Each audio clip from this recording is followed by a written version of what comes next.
Hello दोस्तों, मेरा नाम है बलदेव और आज मैं आपको आलेमेंट नामक कविता का सेंट्रल आइडिया पढ़ाने जा रहा हूँ। उसको बताऊँगा, जिसको बीबी शैली ने लिखा है। आलेमेंट का मतलब एक विलाप या एक शोक। पीवी शैली, पर्सी बाइसी शैली। तो इस कविता में कवि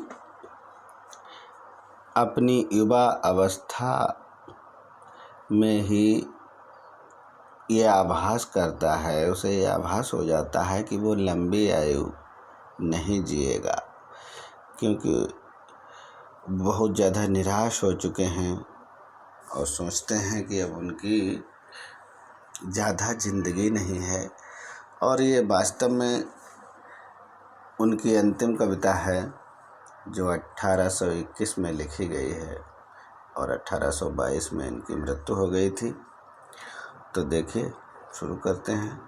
इन अ lament, PB Shelley expresses his deep sorrow and dismay at the last step of his life. Expresses means वर्णन करते हैं। डीप सारो गहरा दुख, जिसमें गहन वेदना, नैराश्यता। एट द लास्ट स्टेप, अंतिम चरण, अंतिम पड़ाव जीवन का, ऑफ हिज लाइफ। तो लेमेंट नामक कविता में पीवी शैली अपने जीवन के अंतिम पड़ाव पर अपनी गहन वेदना, गहरे दुख का वर्णन करते हैं। ही इज़ वेरी सैड, वो बहुत दुखी हैं, एंड डिसअपॉइंटेड, और बहुत ज़्यादा निराश हैं। वह बहुत ज़्यादा दुखी और निराश हैं। He has lost his youth, उन्होंने अपनी नौजवानी खो दी है। एंड इट्स जॉयज, और इसके आनंदों को भी खो दिया है। उन्होंने अपनी नौजवानी और इसके आनंदों को खो दिया है। ही रिमेंबर्स देम, ये उन्हें याद करते हैं। एंड फील्स ओनली ग्रीफ, और केवल दुख महसूस करते हैं। The Joy of the world, संसार का आनंद। लाइफ, जीवन का आनंद। एंड टाइम, और समय का आनंद।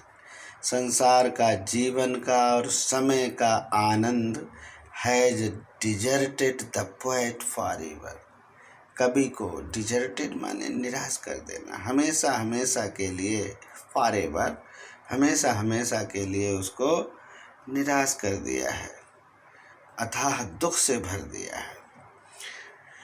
In the prime of his life, अपने नौजवानी के दिनों में, अपने जीवन की युवा अवस्था में, हिज पिलिंग फैथ, उनका अडिग विश्वास, इन हिमसेल्फ, खुद में, वाज अनशेकेबल, स्थिर था, जिसको कोई डिगा नहीं सकता था, अनशेकेबल था। But it has now disappeared, और अब ये गायब हो चुका है। यानी उनकी नौजवानी के दिनों में उनका अडिग विश्वास स्थिर था, लेकिन अब ये गायब हो चुका है, डिसअपियर्ड हो गया है। He longs for the untold joy. Untold means अकथित या अनकहा।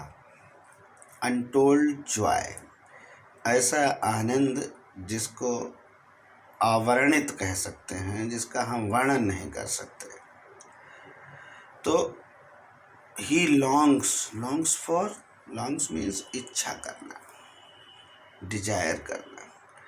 वो इच्छा करते हैं उस अकथित आनंद के लिए, which he had enjoyed in his young age, जिसको उन्होंने नौजवानी के दिनों में आनंद लिया था। He repents means अफसोस करना, पश्चाताप करना।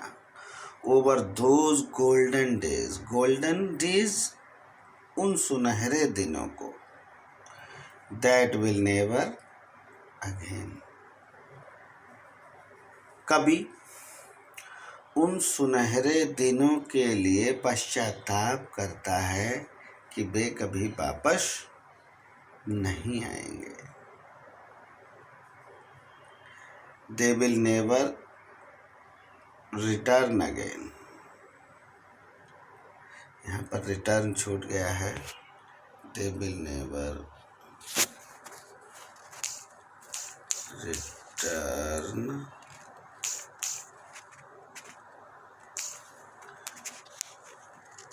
अगेन। वे कभी वापस नहीं, sorry. He repents over those golden days. वह उन दिनों को याद करता है, उनका पश्चाताप करता है कि दैट विल नेवर रिटर्न। वो दिन कभी वापस नहीं आएंगे जो अच्छे दिन थे। Death is approaching. मृत्यु बढ़ रही है, हिम उसकी तरफ, स्लोली, धीरे धीरे। Death is approaching him slowly. मृत्यु धीरे धीरे बढ़ रही है। Which will snatch his life. Snatch means छीन लेना, जो उसके जीवन को छीन लेगी। And it's Joy from him, और इसके आनंद भी मौत छीन लेगी।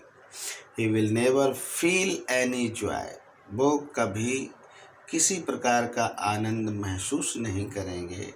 इन दिस वर्ल्ड, इस संसार में। इन दिस लाइफ, इस जीवन में। एंड इन दिस टाइम, और इस समय में। तो वह इस संसार में, इस लाइफ में, इस समय किसी भी प्रकार का कोई भी आनंद कभी महसूस नहीं कर पाएंगे। थैंक यू दोस्तों। अगर आपको वीडियो अच्छा लगता है तो लाइक करें, शेयर करें, सब्सक्राइब भी करें। आपका दिन शुभ हो। Thanks a lot.